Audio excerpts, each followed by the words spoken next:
Hi there, this is John here, and today I'm going to be talking about how to heal those hurting feelings. And I'm going to be I'm going to be putting that into a broader context of our health and our circumstances.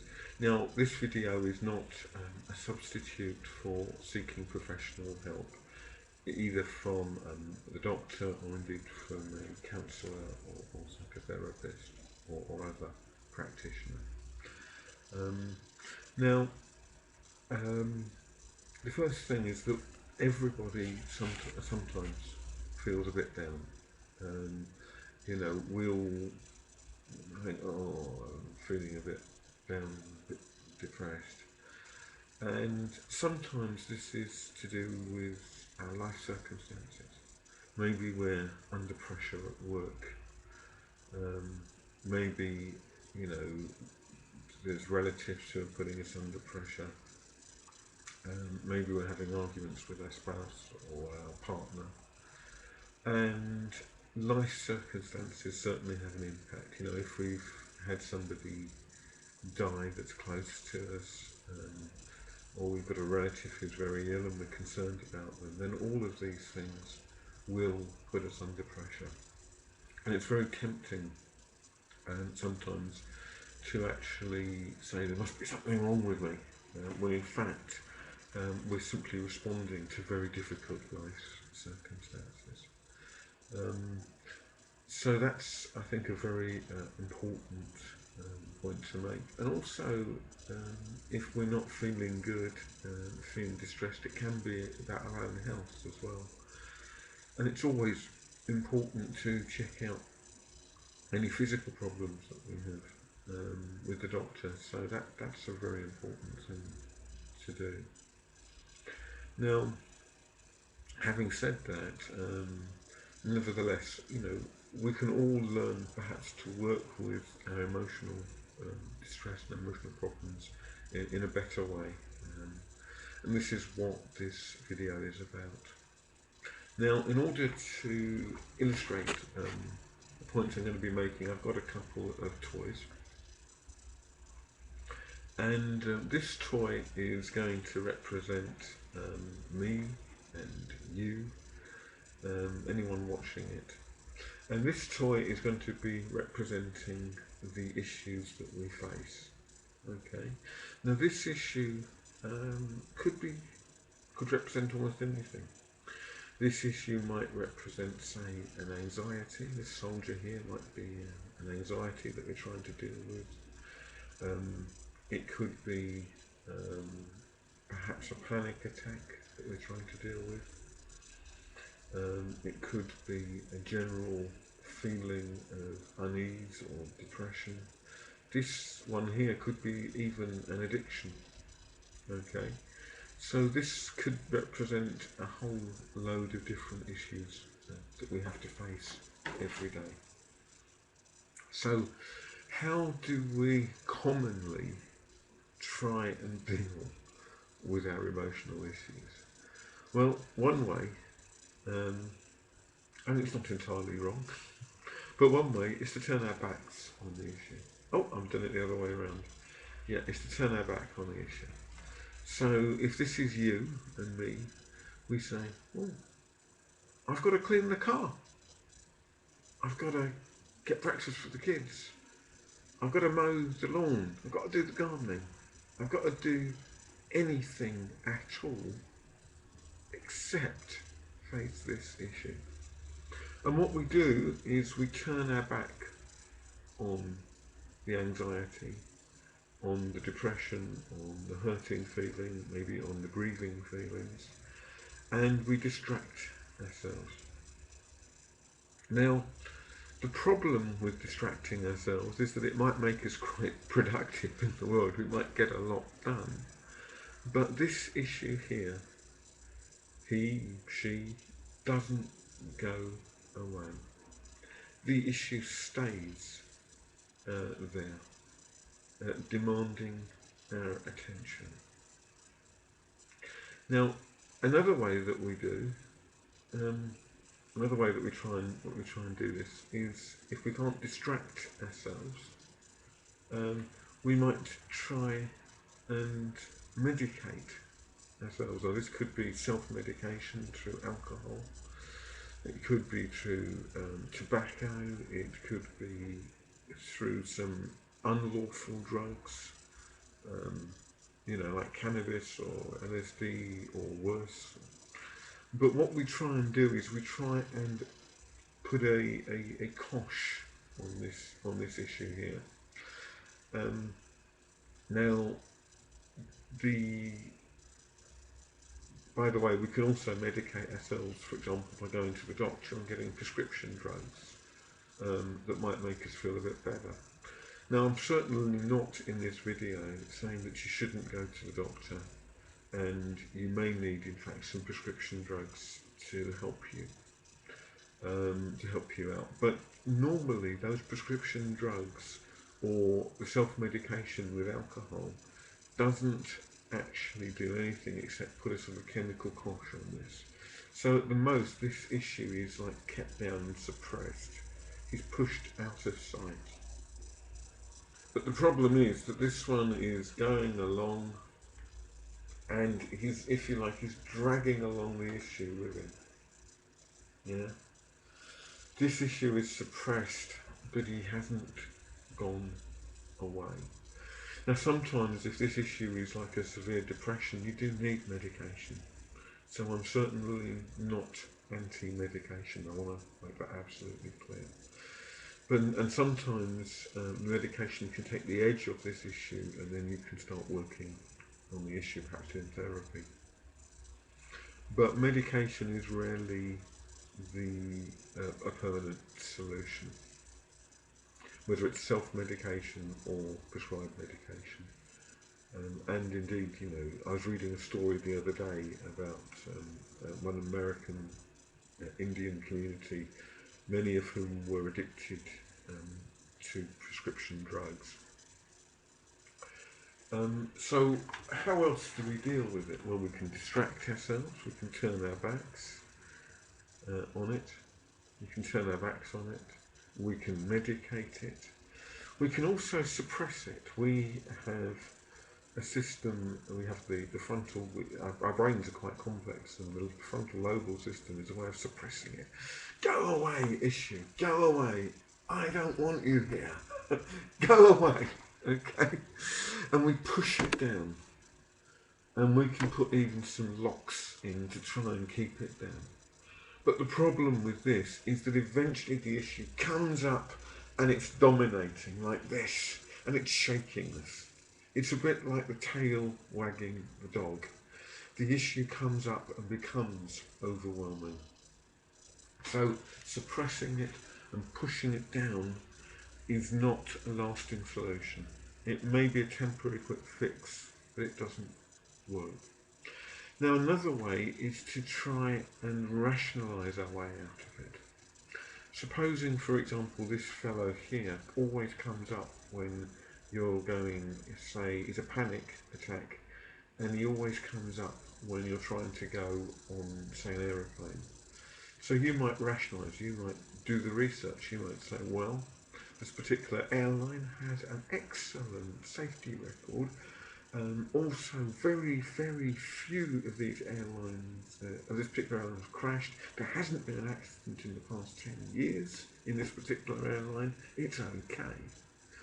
Now, the thing about the rationalisation process, often used in cognitive behaviour therapy, is that sometimes this issue does feel a lot better and sinks, and sometimes it doesn't. Quite often, for example, the presenting issue of, say, the panic is really to do with stuff that goes right back, say, to our childhood. And in that case, the compass of logic will fail in the labyrinth of emotions. So certainly rationalising it, can work sometimes. But supposing, you've tried one or more of the previous things and the rationalisation hasn't worked, is there another way of doing it? Well, the answer is yes, and it's based on research. Um, it's based on research. Um, it's based on how successful clients used therapy, um, and this. So what is this other way? Well, the first thing is that this representing me and you, we might just, especially if the issue feels very threatening, like a panic attack, we might just want to make sure that we're safe. So how does he make sure he's safe? Well, supposing he is, imagine for a moment that he's, say, standing on my knee or sitting on my knee. You might just want to do a little body awareness exercise and maybe really notice the floor beneath his feet and notice maybe the chair supporting him if he's sitting down. And then he might just float a question. I'm wondering what the panic is all about. And you're treating this issue here, you're saying hello to the issue, and you're treating it with gentle, non-judgmental curiosity. Okay? So you're saying, okay, so, and this one goes, oh, I'm really panicky right now. And this one goes, okay, so I'm going to say hello to you. I'm wondering where I can feel the panic in my body. And he might say, oh, it's in my head, but it's a really panicky feeling in my tummy. So, now at this point, to say I'm noticing the panicky feelings means that you're not panicking. It's only noticing the panicky feelings. You're in a relationship with the panicky feelings. And when you say hello, say to the panic, and it could be anything, it could be a grief through bereavement, it could be an anxiety, it could be anything. But when you say hello to it, it often gets a bit more panicky. Oh, it's really terrible, it's really terrible. But then he just begins to calm down. And you're in relationship with it from this grounded place. And then you might just say, what's the energy in it? And he might go, oh, it's a panicky feeling, but it's a sense of loss as well. And you go, okay, so I'm noticing a part of me that feels a little bit panicky and a little bit lost. I'm just keeping it company. I'm not judging it. I'm not trying to get rid of it. And I don't have to agree with it. Is there anything else you might want to tell me? And as you stay in relationship with the panicky feeling, you might, for example, get a memory. Oh, I remember when I was with Dad in a great big store and I saw something and I ran to the Father Christmas and then I couldn't see my dad anymore. Oh no. And this one goes, okay, so I'm noticing that this part of me was panicking about not being able to see Dad anymore in the store. I'm just keeping this panicky part company. I'm just being with it. When this one might go, oh, I was so scared.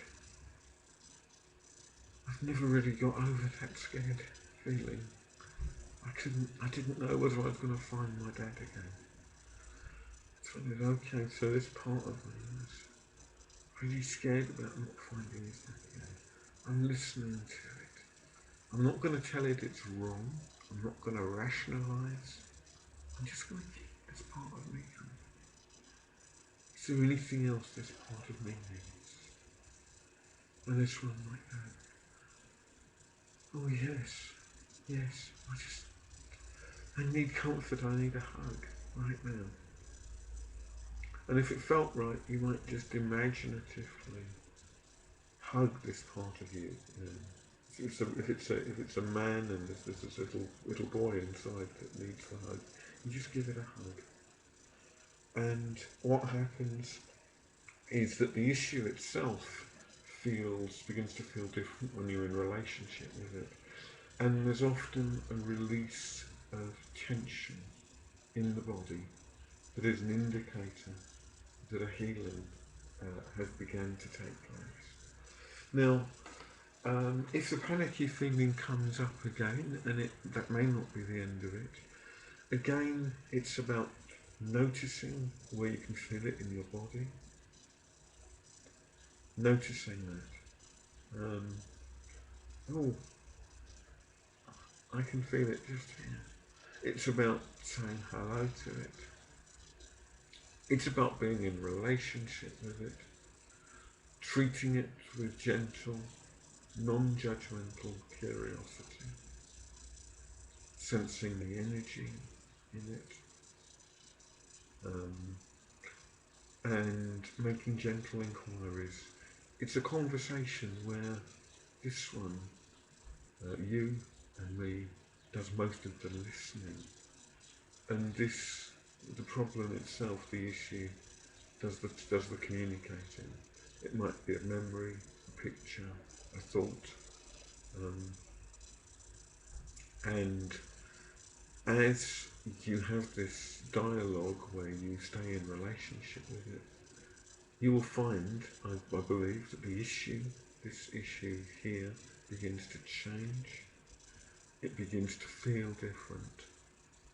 It begins to move forward, and it moves in a way that feels better, that feels whole. So this particular approach, as I say, it's based in solid research on how successful clients use therapy. If you are really, really interested in this approach, then I can recommend a couple of books. If you're a layperson, if you're not a therapist, but you really want to know more about this approach, then this is probably the best book in it. It's called The Power of Focusing, a practical guide to emotional self-healing. And you might be able to see this. It's by Anne Weiser Cornell, PhD. And this book is also very good if you're a therapist and you want to know more about it. Have a look at this book. There's even a section in this book for if you're in therapy and you want to introduce your therapist to focusing. There's a section in this book on how to do so. Now, if you're a therapist and you're interested more in this approach, then there's lots of books on it, but one of the basic introductions that I thoroughly recommend is called this. It's called The Focusing Oriented Counselling Primer. It's by Dr. Campbell Purton, and it certainly gives you the basics of it. You can also find out more from a couple of websites.